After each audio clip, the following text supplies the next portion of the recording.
जय गुरु जी। ओम नमः शिवाय, शिव जी सदा सहाय। ओम नमः शिवाय, गुरु जी सदा सहाय। ओम नमः शिवाय, शिव जी सदा सहाय। ओम नमः शिवाय, गुरु जी सदा सहाय।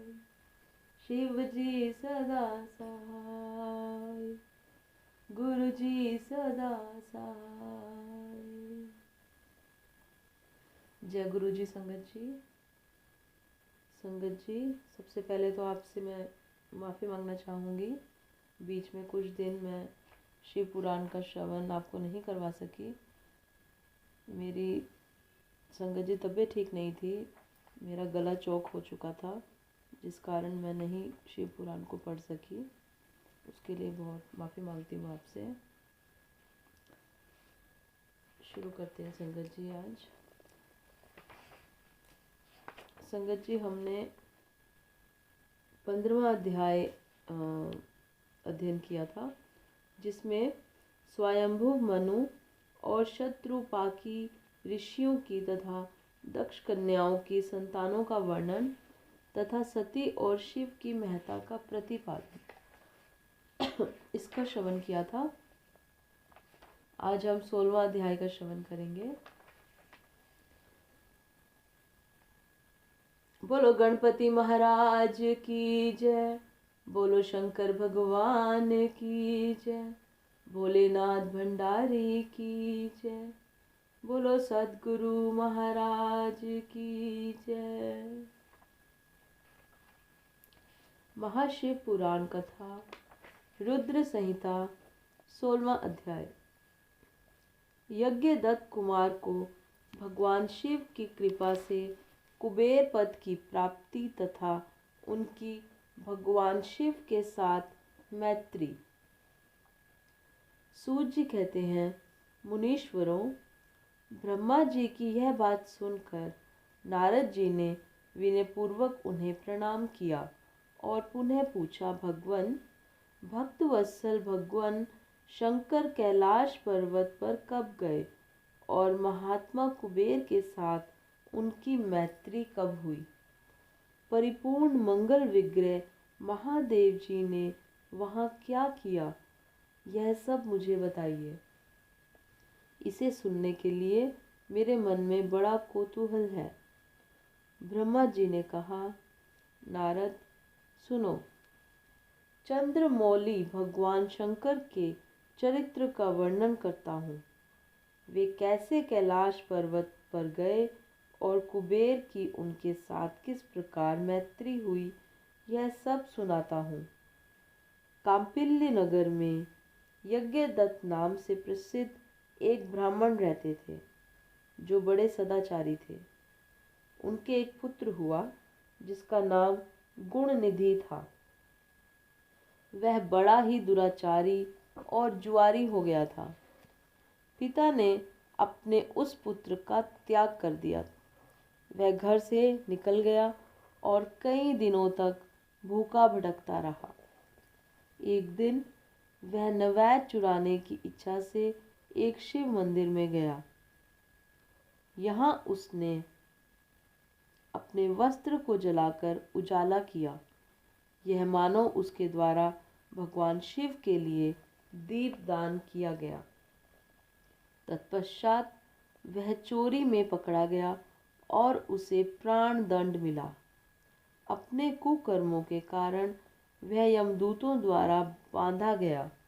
इतने में ही भगवान शंकर के पार्षद वहां आ पहुंचे और उन्होंने उसे उनके बंधन से छुड़ा दिया।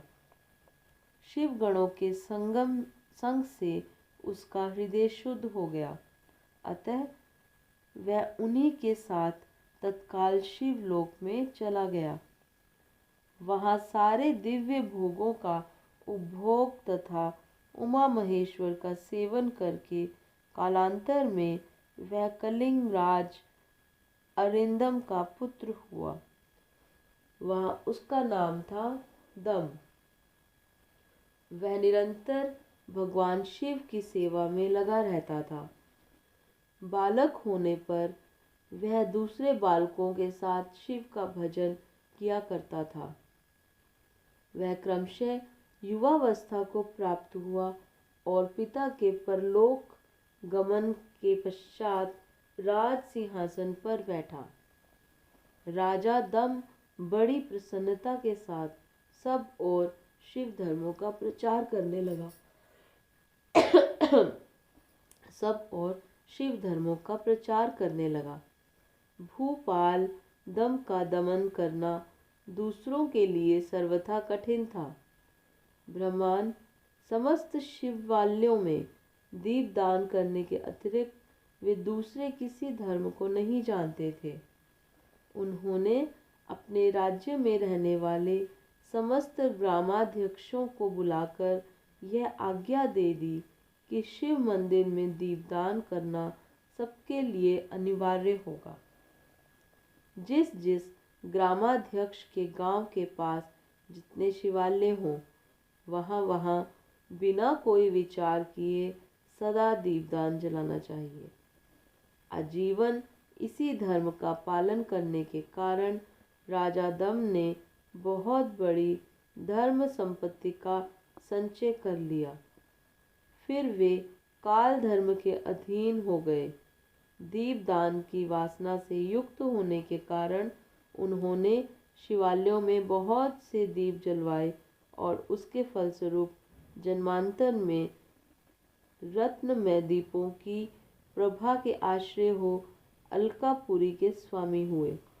इस प्रकार भगवान शिव के लिए किया हुआ थोड़ा सा भी पूजा या आराधन समय अनुसार महान फल देता है। ऐसा जानकर उत्तम सुख की इच्छा रखने वाले लोगों को शिव का भजन अवश्य करना चाहिए। वह दीक्षित का पुत्र जो सदा सब प्रकार के अधर्मों में ही रचा बचा रहता था, दैव योग से शिवालय में धन चुराने के लिए गया और उसने स्वार्थवश अपने कपड़े को दीपक की बत्ती बनाकर उसके प्रकाश से शिवलिंग के ऊपर का अंधेरा दूर कर दिया। इस सत्कर्म के फलस्वरूप वह कलिंग देश का राजा हुआ और धर्म में उसका अनुराग हो गया। फिर दीप की वासना का उदय होने से शिवालय में दीप जलवाकर उसने यह दिक्पाल का पद पा लिया। मुनीश्वर, देखो तो सही, कहाँ उसका वह कर्म और कहाँ यह दिक्पाल की पदवी जिसका यह मानव धर्मा प्राणी इस समय यहाँ उपभोग कर रहा है। तात, यह तो उसके ऊपर शिव के संतुष्ट होने की बात बताई गई। अब एक चित्त होकर यह सुनो कि किस प्रकार सदा के लिए उसकी भगवान शिव के साथ मित्रता हो गई। मैं इस प्रसंग का तुमसे वर्णन करता हूँ। नारद, पहले के पादकल्प की बात है।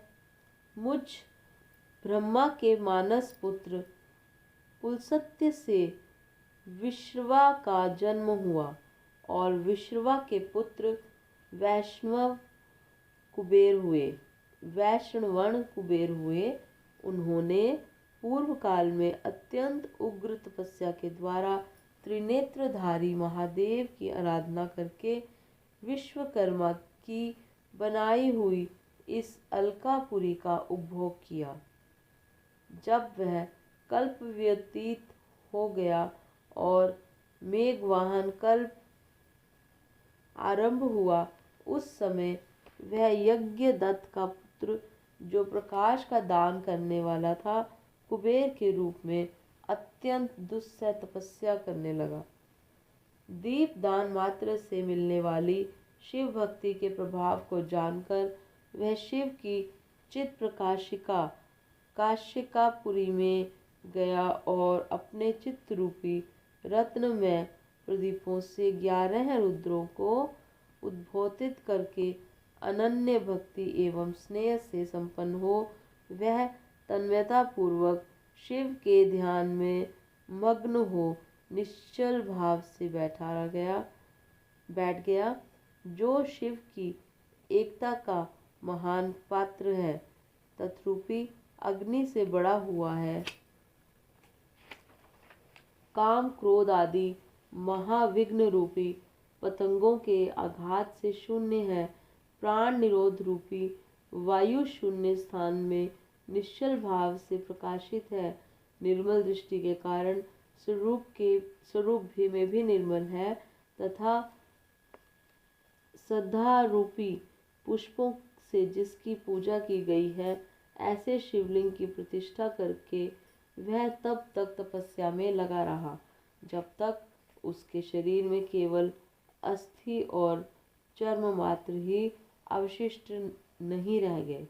इस प्रकार उसने 10,000 वर्षों तक तपस्या की। तदनंतर विशालाक्षी पार्वती देवी के साथ भगवान विश्वनाथ कुबेर के पास आए।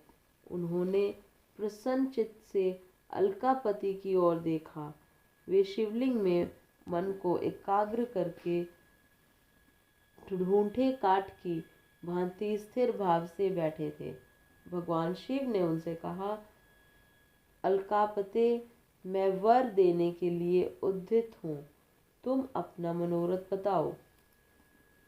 यह वाणी सुनकर तपस्या के धनी कुबेर ने ज्यों ही आंखें खोलकर देखा, त्यों ही उमा वल्लभ भगवान श्रीकंठ सामने खड़े दिखाई दिए।